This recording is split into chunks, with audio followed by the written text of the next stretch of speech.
Hello students, you are welcome to my YouTube channel. Today we will start first unit of class 12th physics. So we have discussed in last class about the various chapters and units and unit wise marks distribution for class 12th.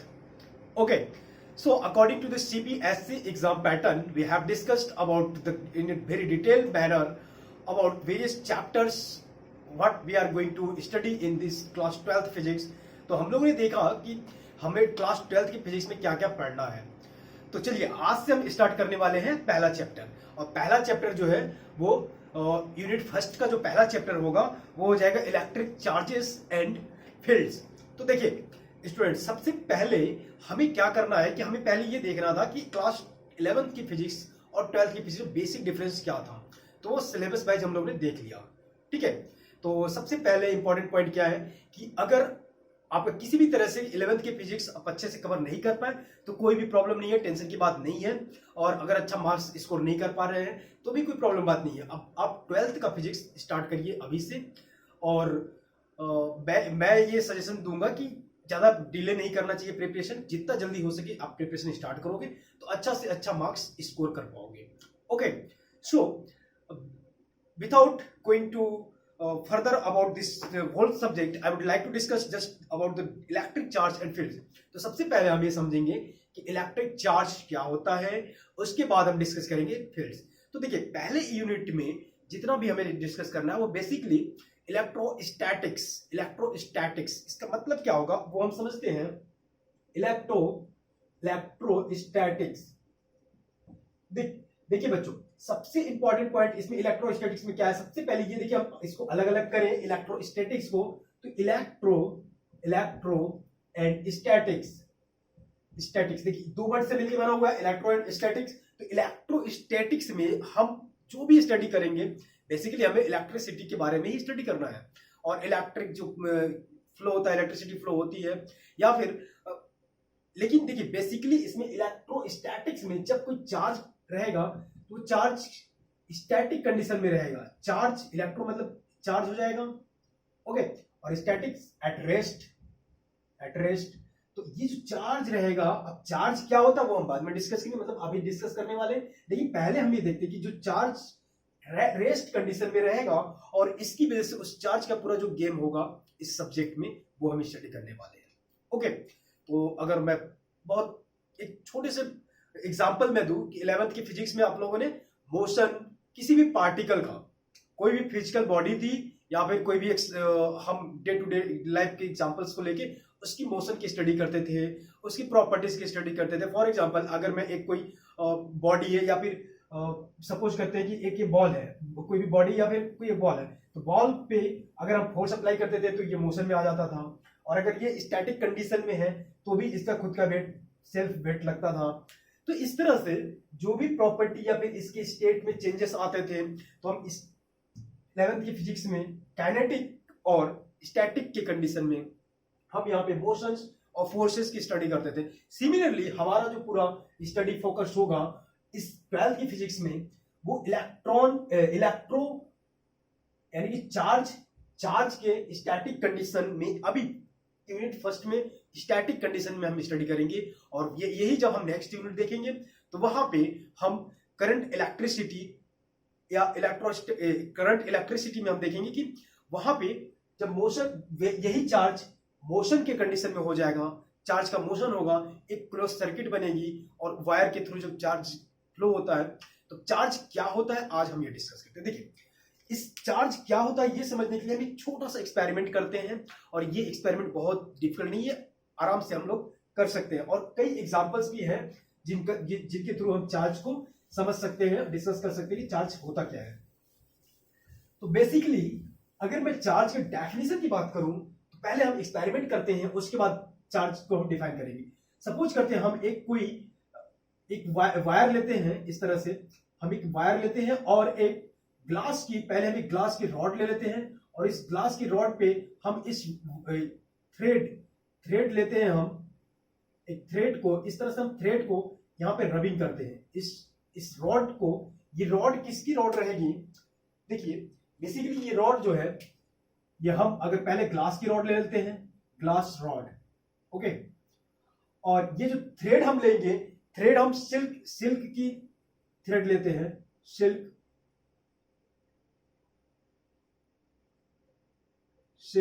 Thread.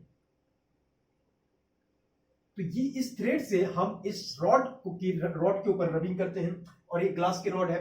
अब जब हम एक glass की rod का rubbing करना या फिर रब करना या फिर घिसते हैं हम इस पे, तो उसके बाद क्या होता है कि फिर से हम एक दूसरा रॉड लेते हैं।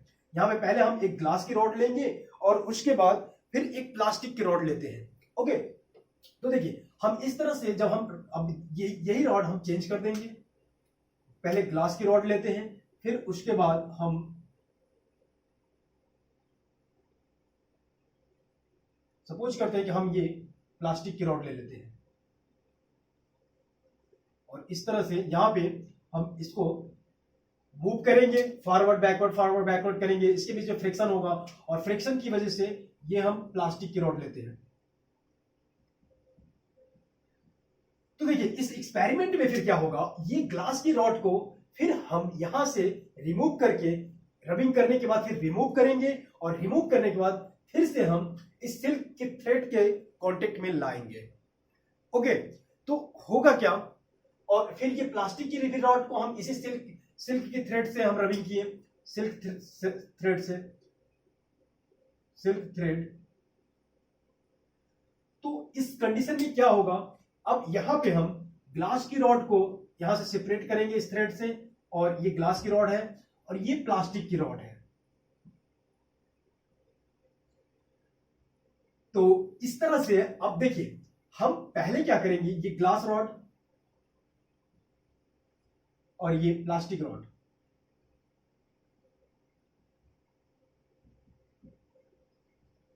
तो इस एक्सपेरिमेंट में क्या होगा कि अब इसके बाद जो हम करेंगे, इस ग्लास की रॉड को पहले हम एक ग्लास की रॉड को दूसरे ग्लास की रॉड के पास, दो ग्लास की रॉड को हम बारी बारी से इस पे रबिंग करेंगे, और दो ग्लास की रॉड को हम एक दूसरे के पास लाएंगे। We will keep two same glass rod, दो हम सिमिलर टाइप का ग्लास की रॉड, या फिर दो डिफरेंट ग्लास की रॉड भी डिफरेंट साइज या डायमेंशन का हम ले सकते हैं। तो उन ग्लास की रॉड्स को हम सेम थ्रेड, देखिए थ्रेड वही रहेगा, सिल्क ही रहेगा, और हम ये रबिंग करने के बाद दो सिल्क की रॉड को एक दूसरे के कांटेक्ट में लाएंगे। तो वहां पे हम देखते हैं कि जो ऑब्जर्वेशन करेंगे, हमें ऐसा फील होगा कि ये दोनों रॉड एक दूसरे को रिपेल कर रही हैं। रिपेल का मतलब हो गया कि एक दूसरे को दूर ढकेल रही हैं। और फिर सेम हम अगर दो प्लास्टिक की रॉड को सेम थ्रेड से रबिंग करने के बाद उनको पास में लाएंगे, तो वहां पे भी सेम सिचुएशन होगी, और उस कंडीशन में भी दो प्लास्टिक की रॉड एक दूसरे को रिपेल करेंगी, मतलब रिपेल्सन फोर्स एक्ट करेगा। ओके, तो सिचुएशन कंडीशन क्या है, सिल्क की रॉड सेम होनी चाहिए, यहां पे सिल्क की रॉड वही रहेगी, लेकिन ग्लास सिल्क थ्रेड दोनों कंडीशन में हम दो रॉड लेंगे ग्लास के और दो प्लास्टिक की रॉड लेते हैं। तो अब यहां पे जो डिफरेंट क्या होगा कि अगर यही हम अभी एक ग्लास और प्लास्टिक की रॉड को पास मिलाएं, तो उनके बीच में अट्रैक्शन होता है, मतलब वो एक दूसरे के पास आने लगते हैं ऑटोमेटिक। ठीक है, तो अब इससे कंक्लूजन क्या निकलता है, कंक्लूजन ये निकला कि अगर हम ग्लास और ग्लास की रॉड लेते हैं, ग्लास को ग्लास के रॉड के पास लाते हैं, ग्लास रॉड, और यहां पे भी ग्लास रॉड, ठीक है, तो यहां पे हमें जो कंक्लूजन निकलता है वो होता है रिपल्सन।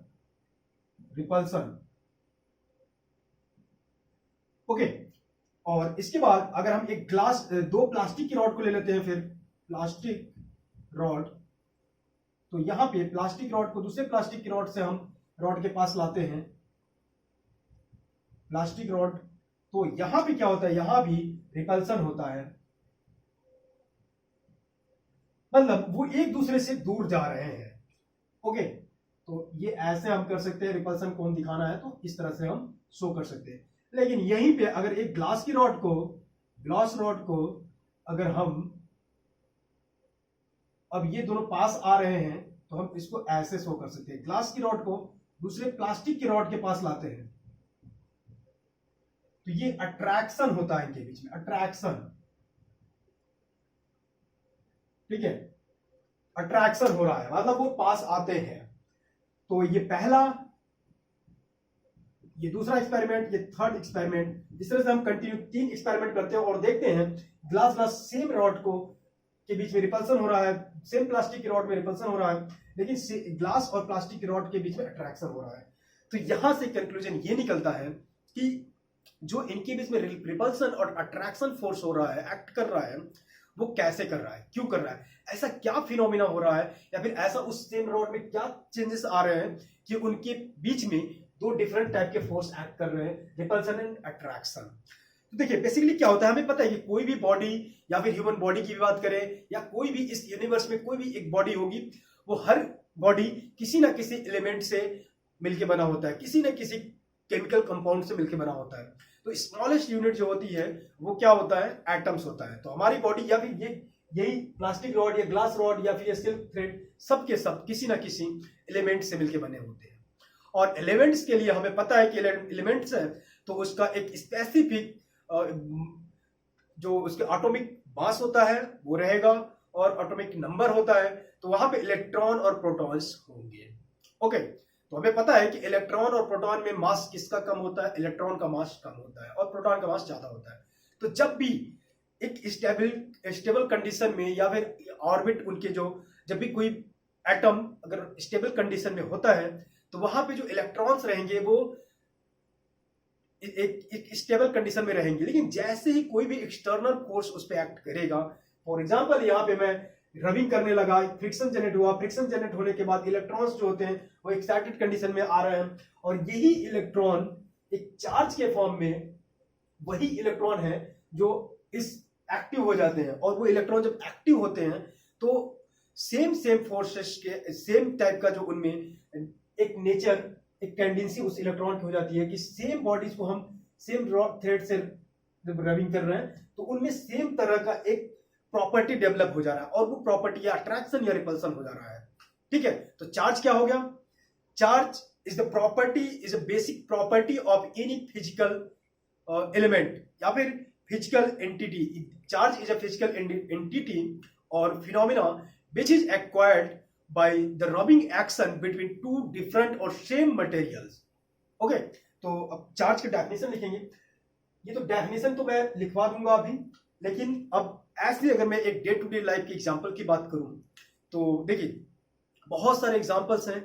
पहला एग्जांपल्स हो सकता है कि रैनी सीजन में आप लोगों ने देखा होगा कि जो थंडर स्टॉर्म होता है, थंडर स्टॉर्म मतलब तड़ित चालक या फिर जो बिजली चमकती है, तो उस केस में क्या होता है, बेसिकली वहां पे भी एक चार्ज ही होता है, एक लाइटिंग होती है, बहुत तेज लाइट और एक बहुत तेज से साउंड होता है। और वो साउंड हम लोग ने देखा होगा कि साउंड और जो लाइट होती है उन दोनों का बहुत डिफरेंट होता है। इसका मतलब कि साउंड की वेलोसिटी और लाइट की वेलोसिटी डिफरेंट होती है, तो इसलिए दोनों एक टाइम पे हमें अर्थ पे नहीं पहुंचता है। तो क्योंकि वो जो लाइट होती है और वो बेसिकली क्या होता है, यहाँ पे अगर हम स्काई में देखें तो इस तरह से हमारा ये बादल रहेगा और यहाँ पे बेसिकली 2 तरह का चार्ज डेवलप होते हैं, निगेटिव पॉजिटिव। इधर ऐसा अगर ऊपर में पॉजिटिव है और नीचे निगेटिव है, और ये बेसिकली चार्ज डेवलप क्यों होते हैं, क्योंकि हमें पता है कि जो ग्राउंड में सरफेस पे वाटर है वो वाटर वेपराइज होकर के धूप की वजह से या फिर सन रेज की वजह से वो वेपराइज हो जाता है और वेपराइज होके वापस इस ऊपर की ओर मूव करने लगता है, उसकी डेंसिटी कम हो जाती है।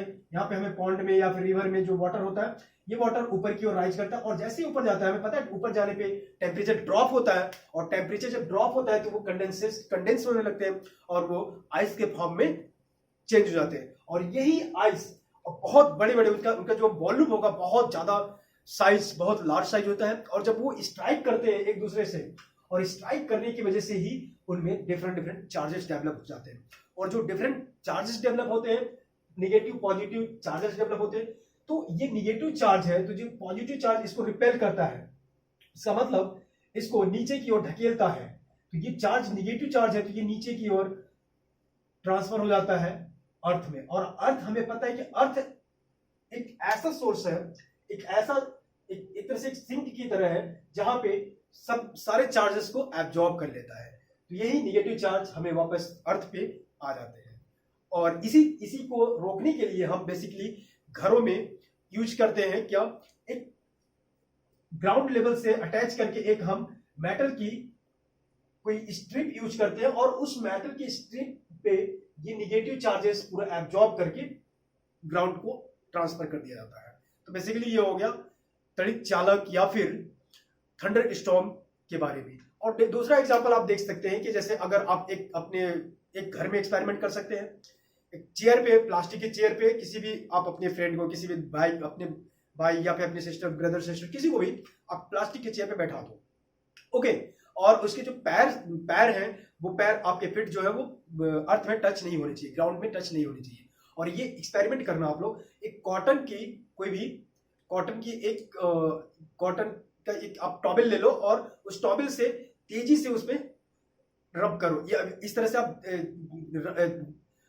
आप जैसे हवा किसी को देते हो उस तरह से उसमें चेयर के पीछे आप बैक साइड में तेजी से उसमें मारो। उसके बाद कुछ टाइम तक आप एक्सपेरिमेंट करोगे 1 2 3 मिनट तक, और उसके बाद फिर आप टच करना, बॉडी टच करना, कोई थर्ड सेकंड पर्सन रहेगा जिसका जो ग्राउंड से उसका पैर टच में होगा, टच करोगे तो आपको एक हल्का सा साउंड सुनाई देगा, या फिर एक हल्का सा लाइटिंग टाइप का कुछ, जैसे आप किसी को करंट लगता है उस टाइप का कुछ आपको साउंड सुनाई देगा। तो बेसिकली वहां पे भी क्या हो रहा था कि डिफरेंट टाइप के चार्जेस जनरेट हो जाते थे। ओके, तो ये एक एग्जांपल हो गया। और सबसे अच्छा एग्जांपल आप लोगों ने देखा होगा कि जनरली जब हम कोई भी ये सिल्क की जब हम टी शर्ट पहने होते हैं और बहुत देरी के बाद जब हम उसको उतारते हैं टी शर्ट को, तो क्या होता है उस टाइम पे आप लोगों ने फील किया होगा, जब ऐसे उतारोगे तो उस टाइम पे यहाँ पे एक अजीब सी साउंड आती है और एक साउंड टाइप की आती है। वो क्या होता है बेसिकली, वहां पे भी हमारे बॉडी के कांटेक्ट में हमारा जब क्लॉथ होता है तो कंटिन्यूअस रबिंग की वजह से एक चार्ज डेवलप हो जाता है, और वही चार्ज उस हमारे क्लॉथ को, जो सिल्क की जो टी शर्ट होती है, वो बॉडी के कांटेक्ट में जब उसको हम कांटेक्ट को रिमूव करते हैं तो एक स्पार्क जनरेट होता है या फिर साउंड जनरेट होता है। तो वहां पे बेसिकली चार्ज ही होता है। ओके, और ये तो कुछ डे टू डे लाइफ के एग्जांपल्स हो गए, लेकिन अब हम देखेंगे कि हम बुक के लैंग्वेज में कैसे हम चार्ज को डिफाइन करेंगे। तो एक्सपेरिमेंट के बाद ये कंक्लूजन निकला कि चार्ज को हमें डिफाइन करना है, तो हम कैसे डिफाइन कर सकते हैं। चलिए हम ये आप इसको ड्रॉ कर लीजिए, ये बहुत इंपॉर्टेंट है, और ये एग्जाम में भी आप एग्जाम्पल के लिए ये एक्सपेरिमेंट लिख सकते हो। ठीक है, फिर मैं अब चार्ज की डेफिनेशन लिख देता हूं।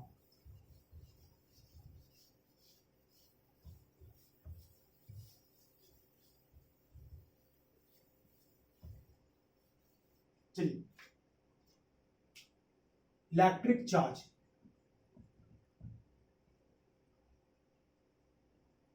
it is electric charge, it is a physical property or entity, it is a physical entity का मतलब होता है एक तरह से प्रॉपर्टी, गुण, physical property of material which is acquired का मतलब which is obtained by rubbing action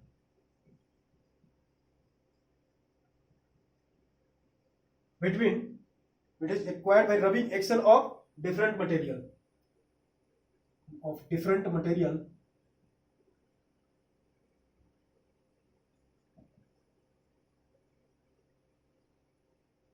with each other. Okay, ठीक है, तो ये बेसिक डेफिनेशन था, आप लिख सकते हैं। और इसके बाद अब हम देखेंगे कि जो लाइक चार्जेस यानी कि सेम चार्जेस होते हैं वो एक दूसरे को अट्रैक्ट करते हैं, और जो डिफरेंट चार्जेस होते हैं जो लाइक चार्जेस मतलब सेम चार्जेस होंगे वो रिपेल करेंगे, और डिफरेंट चार्जेस होंगे तो वो अट्रैक्ट करेंगे। और इस तरह से देखिए, एक इंपॉर्टेंट पॉइंट इसमें और है, लाइक चार्जेस आप लिख लीजिए इसको, like charges and unlike charges.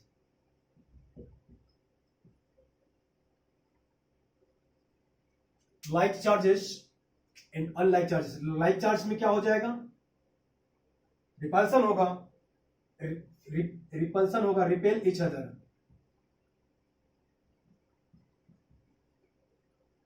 And unlike में अट्रैक्ट इच अदर.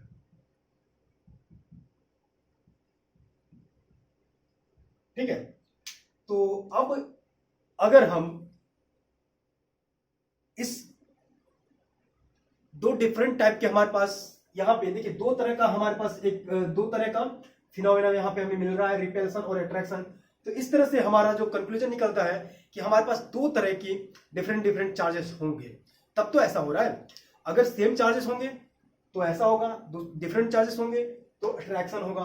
तो इसका मतलब हमारे पास दो तरह के चार्जेस होते हैं और ये दोनों चार्जेस को अगर हम एक साथ कंबाइन करें तो क्या हो जाएगा, वो पोलैरिटी हो जाती है. ठीक है, तो अब लिखेंगे इसमें polarity. Polarity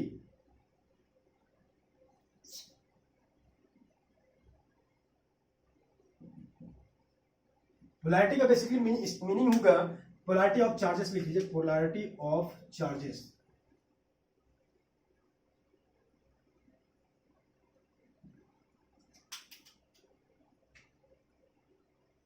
polarity of charges, देखिए पोलैरिटी एक तरह से प्रॉपर्टी हो जाएगी चार्ज की, जो दो चार्जेस के बीच में डिफरेंशिएट करता है. Property of charges which differentiate between them. Property of charges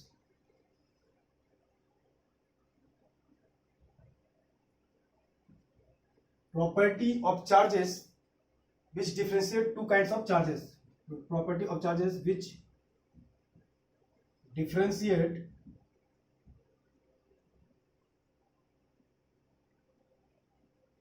two kinds of charges. two kinds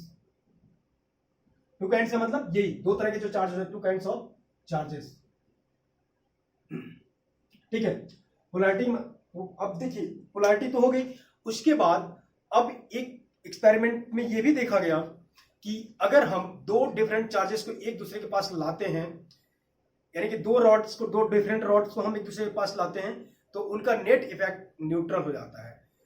ठीक है, तो इसमें क्या हो गया,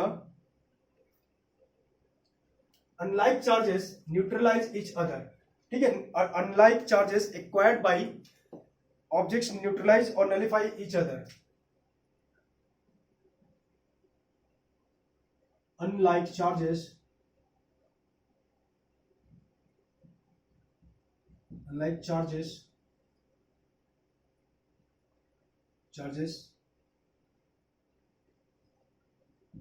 neutralize और nullify each other. nullify और न्यूट्रलाइज करने का मतलब है कि जो उसमें चार्ज मिला था हमें, ओके, किसी भी तरह का चार्ज हमें जो मिला था एक बॉडी पे, एक मेटल रॉड पे, मेटल नहीं, जो प्लास्टिक की रॉड हम लोगों ने लिया था, उस प्लास्टिक या ग्लास की रॉड पे, एक रॉड पे एक टाइप का हमें चार्ज मिला था और दूसरी रॉड पे दूसरे टाइप का चार्ज मिला था. तो क्या होता है कि हम जब डिफरेंट के चार्ज डिफरेंट टाइप के हम रॉड, एक ग्लास और एक प्लास्टिक की रॉड को हम जो कांटेक्ट में लाते हैं, फिर उसके बाद अब वही रॉड फिर से मैं उस सिल्क या फिर दोबारा उन दोनों को एक दूसरे कांटेक्ट में लाएंगे, तो उनका वो चार्ज जो है वो खत्म हो जाता है. तो इसका मतलब ये कैसे हो पा रहा है, तो ये अगर मैथमेटिक्स में देखें, it is only possible if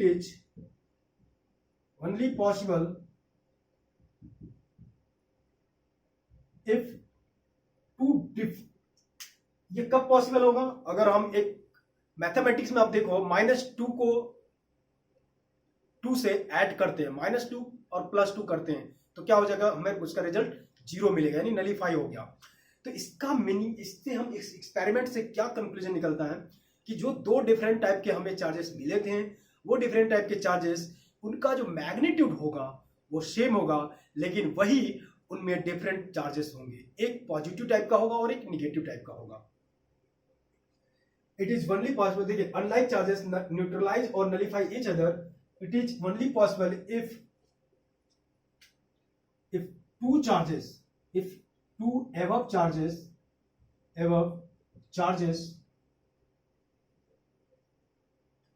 will be having same magnitude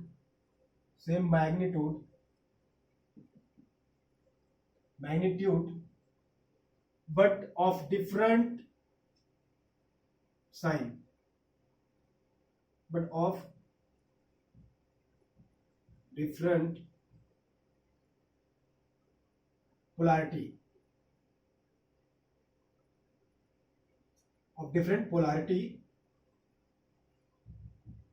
अभी जैसे पोलैरिटी की बात किया ना, पोलैरिटी ऑफ चार्जेस क्या होता है, property of charge which differentiate two kinds of charges, तो दो डिफरेंट टाइप के चार्जेस हैं, उनका मैग्नीट्यूड सेम होगा लेकिन एक पोलैरिटी उनकी डिफरेंट होगी, और पोलैरिटी क्या होगी, एक पॉजिटिव और एक नेगेटिव होगा। और इस तरह से हमारे पास जो चार्ज में दो डिफरेंट टाइप की पोलैरिटी होती है, पॉजिटिव और नेगेटिव, इसको किस एक अमेरिकन साइंटिस्ट ने इसका इन्वेंशन किए थे।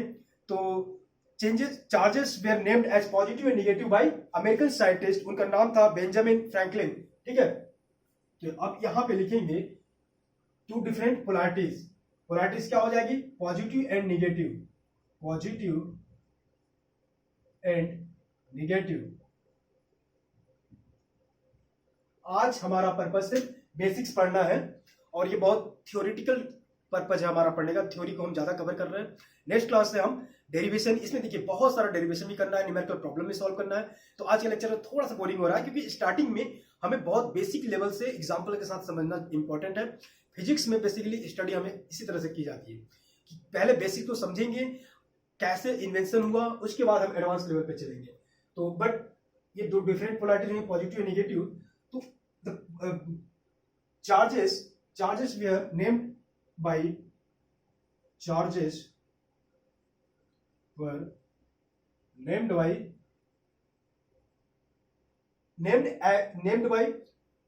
named as पॉजिटिव, इसको मैं रेड से लिख देता हूं, named as positive and negative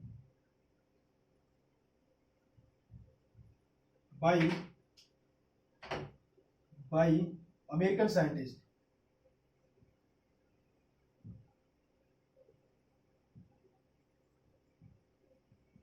American scientist Benjamin